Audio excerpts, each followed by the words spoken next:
Thank you very much on, let's say, giving us a more perspective on Article 33 and how important it is. And I want to invite actually two guests, Gary Christian from Australia and Mr. John Redmond. I will introduce them later more extensively because I also went through their own presentation. But for now, Gary Christian is the Vice Chair of OVAM and John Redmond is from CATFI, Citizen for a Drug-Free Youth, and I want to invite them both because they're going to talk about the recent CND discussion and the future UN drug strategies.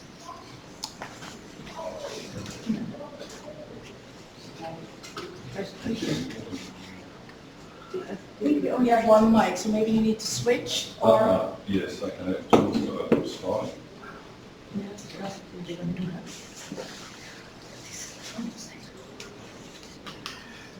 This one? Yes, I didn't actually have a slide, but...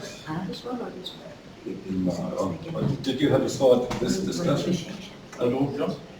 No, so just a blank screen will be fine. Okay, so CND, quite an interesting experience, and there's a couple of others who are here who we might just call forward a little bit later. So Shane and you may have some comments, but anyway, let me just make some original observations.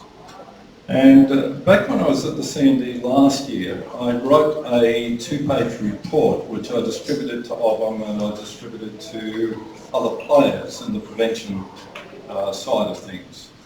And it actually went to America, to Regina at WFAD, it went to Drug Free America.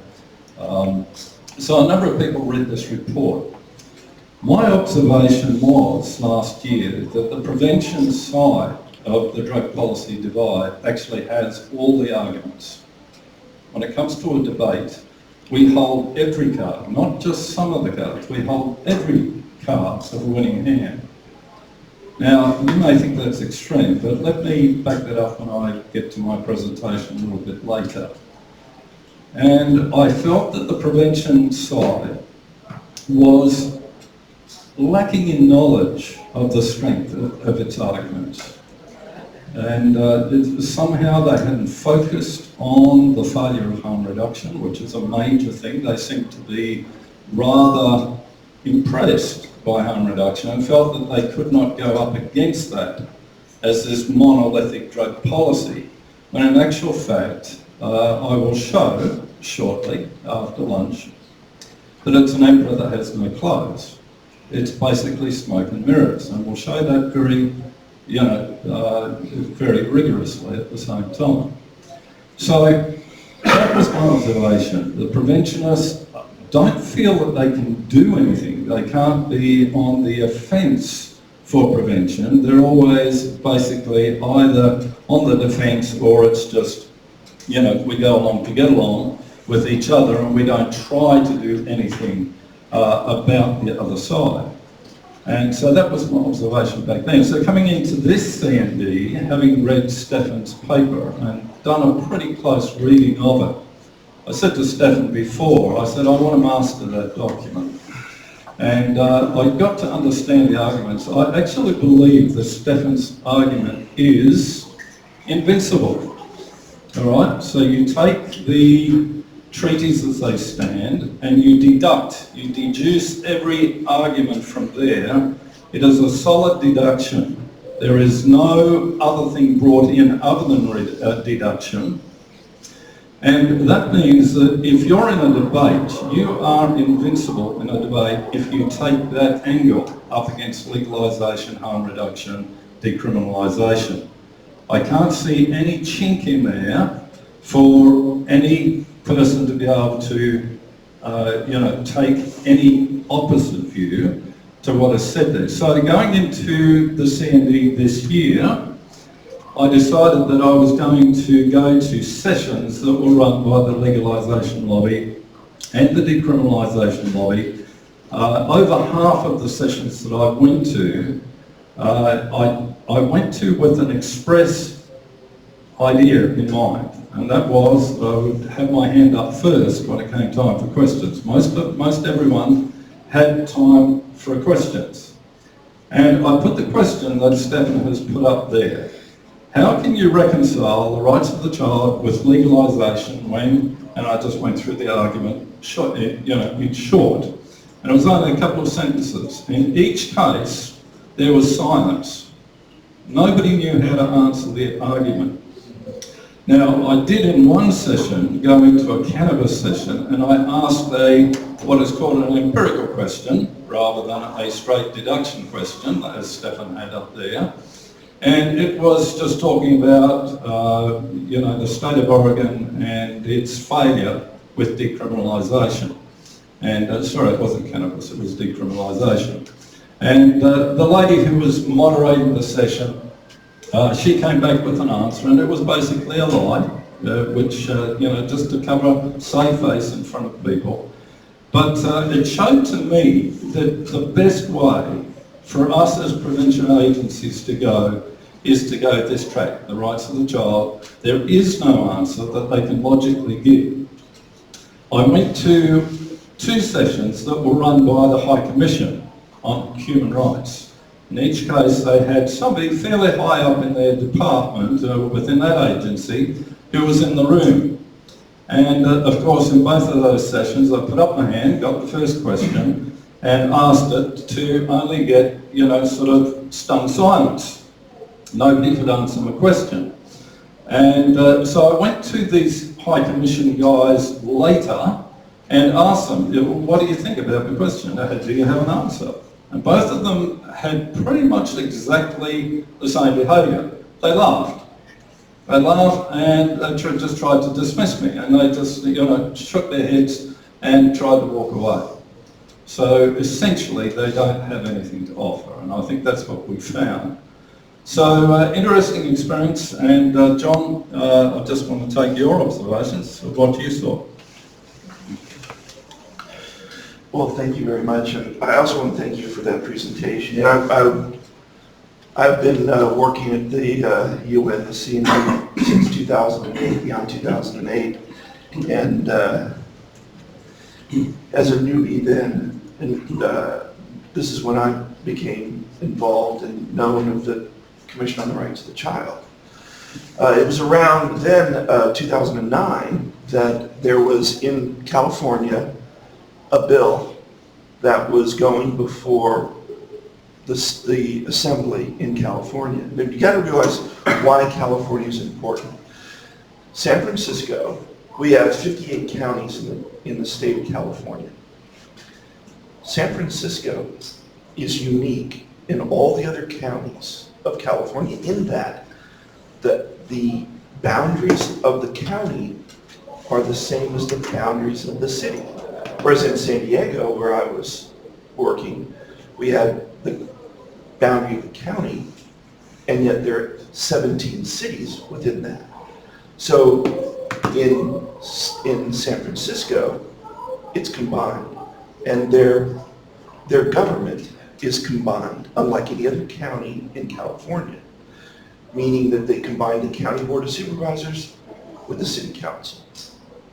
Why is that important? Because then you have one place, one location where you can move laws from county and city to the state legislature.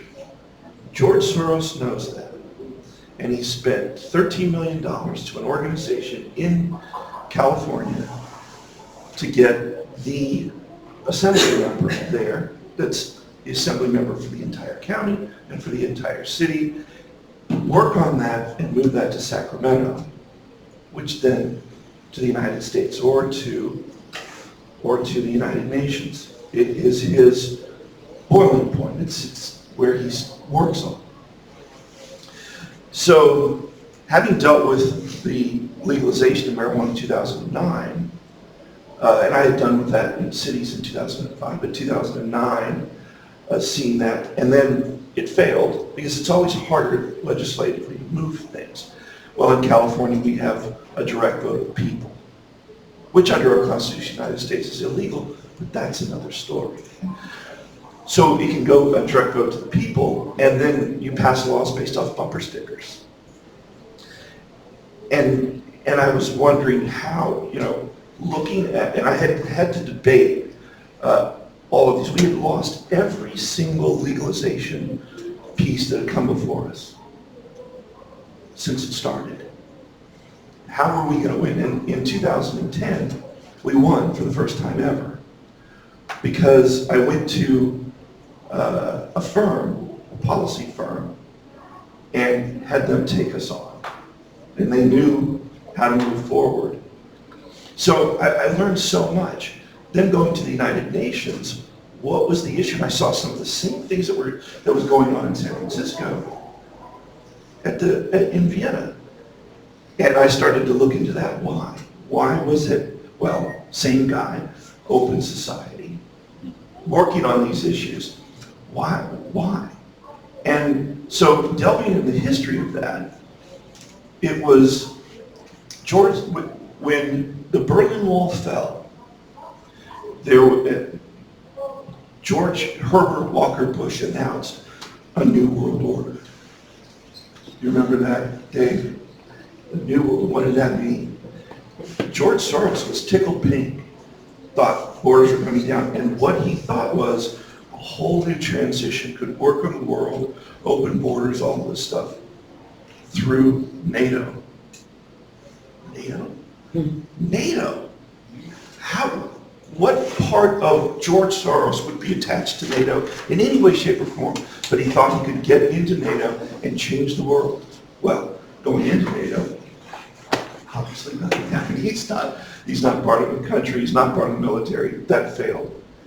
So he moved that concept to the UN. But similarly, found the same problems. Why? As he was trying to push things. But yet he wasn't a nation.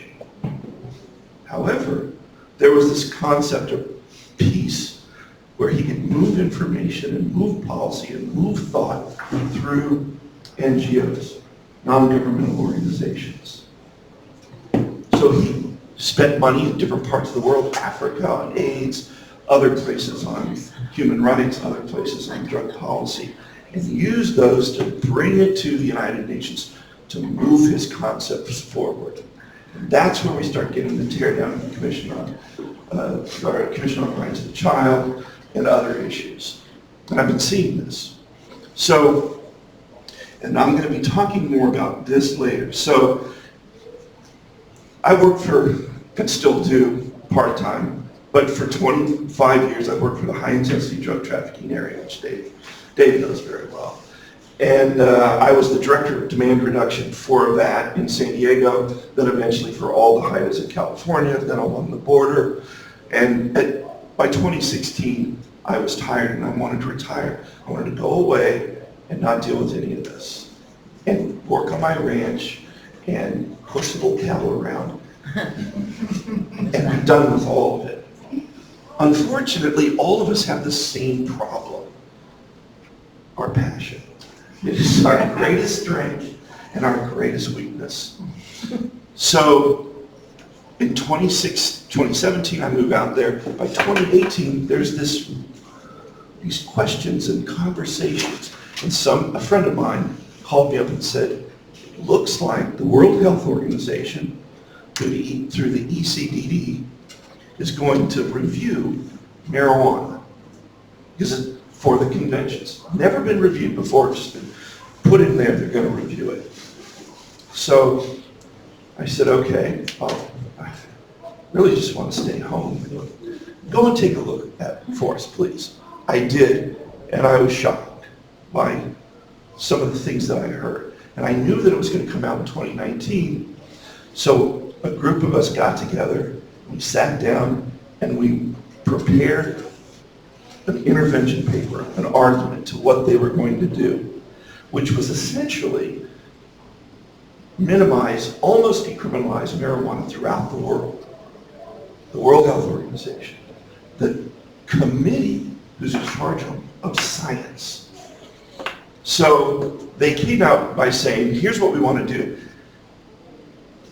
CBD is a benign drug. It isn't harmful. And we want to take it out of the scheduling of narcotics. and put it in the same arena as vitamins.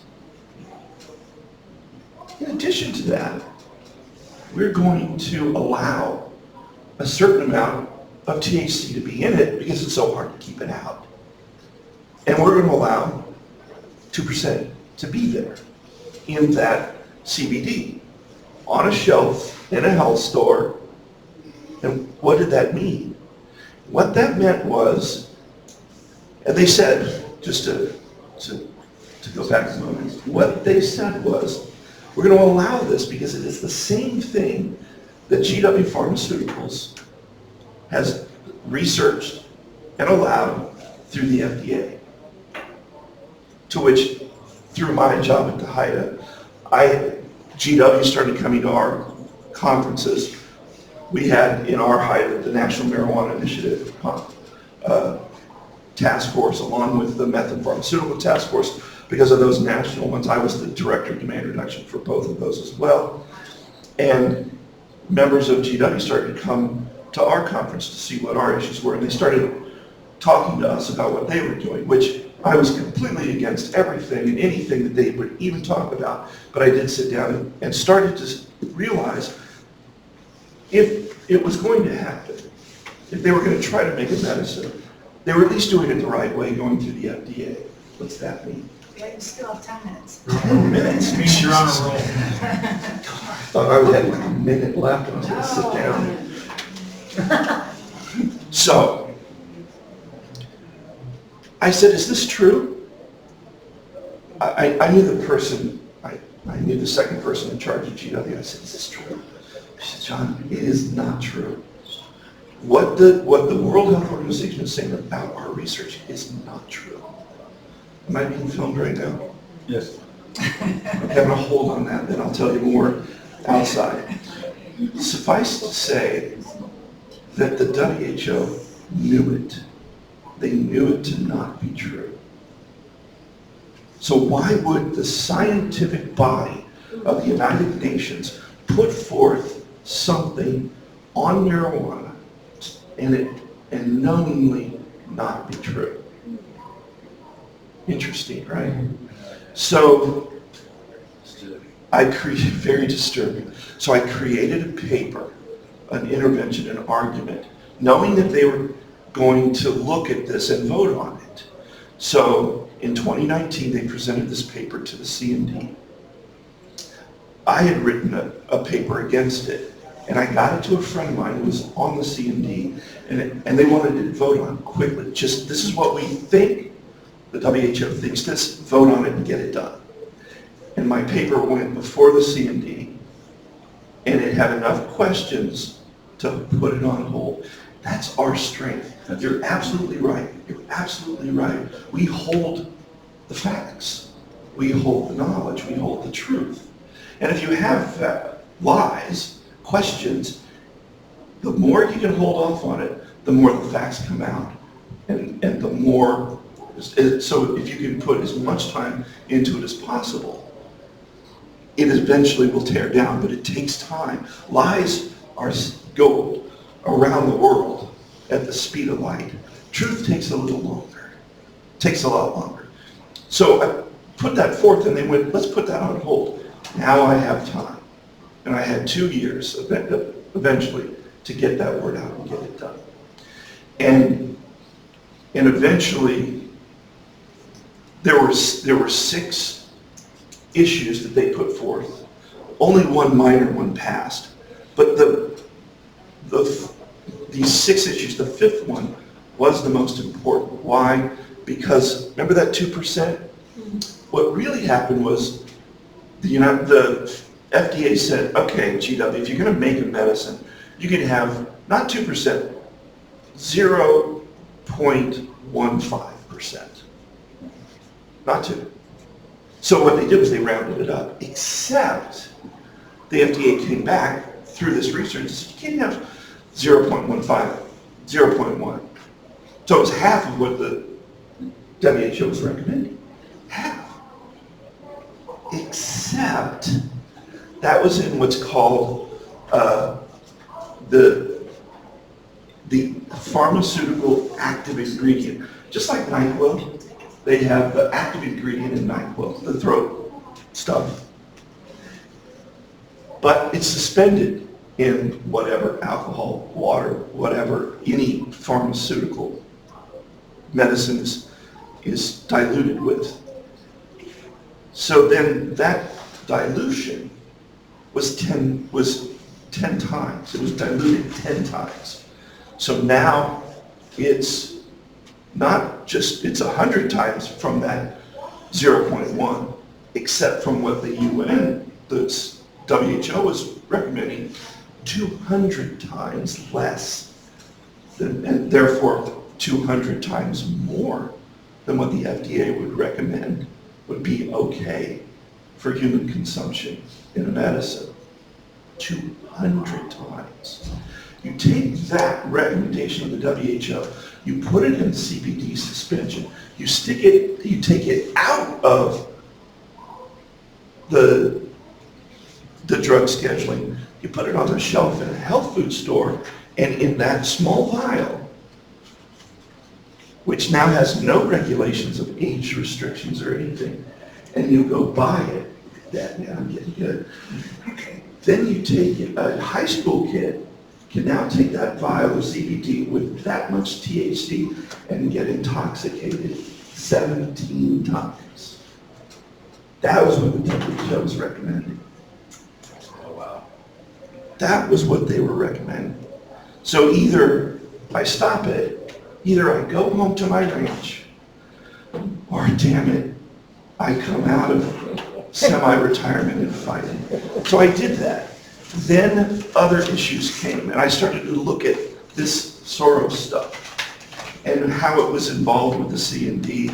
And I was getting more and more involved in the VNGOC. And now I see that we need more passionate people within that group, or we're just going to get our asses kicked. What they have on the other side is, you had mentioned, the International Drug Policy Consortium. That's George Soros's money. They actually paid by two funding sources. Oh yeah, both by George Soros. So it doesn't really matter how many. The IDPC is funded by George Soros. They're like a standing army, like a Roman army. Back in ancient Rome, where they paid their army and their standing. These guys are paid. They're paid professionals. They have money. Not as much as we think. I did find that out. But they have a plan. And they write every year, here's what we want for our money, here's what we're going to do. And then they go off and do and perform on that. And all the other Soros-funded NGOs fall in line and move that forward. What I realize is they do have more money than us. They're highly more organized than us. They don't have as many people as us. You go to our side, we're not as well funded. We have more people, but we don't have any organization. No strategy. We're like a loose confederacy. But if you take a look at, as I love history, Hannibal, General Hannibal, the guy that took the elephants over the Alps and went into Italy, well, at the time, Rome. And he was there, how long? Anyone know how long was Hannibal in Italy, in Rome? 15 years, and never lost a battle. And he had a loose confederacy. He had different armies, different groups that spoke different languages and had different skill sets. He had a heavy infantry, the Germans. He had the light infantry, the Spaniards. He had cavalry from the Africans, who were great horsemen. Romans didn't have cavalry hardly at all. They had one, but they weren't really. So he had that loose confederacy, and he was able to lead it for 15 years, never losing a battle until he lost the final battle, which he lost the war. We have that loose confederacy. If we decide, and I see us going there, and talking to each other, screaming into the echo chamber. But if we start to talk to, if we were to say, what are the 5 threats at the UN? What are they? And put it down, and came up and each of us took an issue, we could destroy the other side. But we aren't together in that way. We don't have a strategy, and we go back and lose every time. We write papers, we do, but we don't have a strategy. For example, the conventions are, the Convention on the Right of the Child, we're going to wrap this up. To wrap this up, the Conventions on the Rights of the Child are under attack. Do you know that 2 years ago, the United Nations agreed to take out the word drug-free? Do you know that? No. Drug-free. We haven't taken out, but why? Because the Soros people said it's unachievable. It goes to all of that, the same stuff that the war on drugs and all that. Let's take out drug-free. But we didn't take out human trafficking free. We didn't take out hunger free. We didn't take out any other things. We still put that drug-free was a vision for us.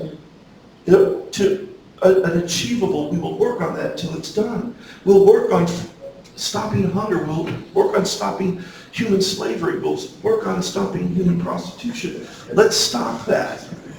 But we don't do that. So let's come up with that. Let's work on that. Let's agree to do that together and move it forward.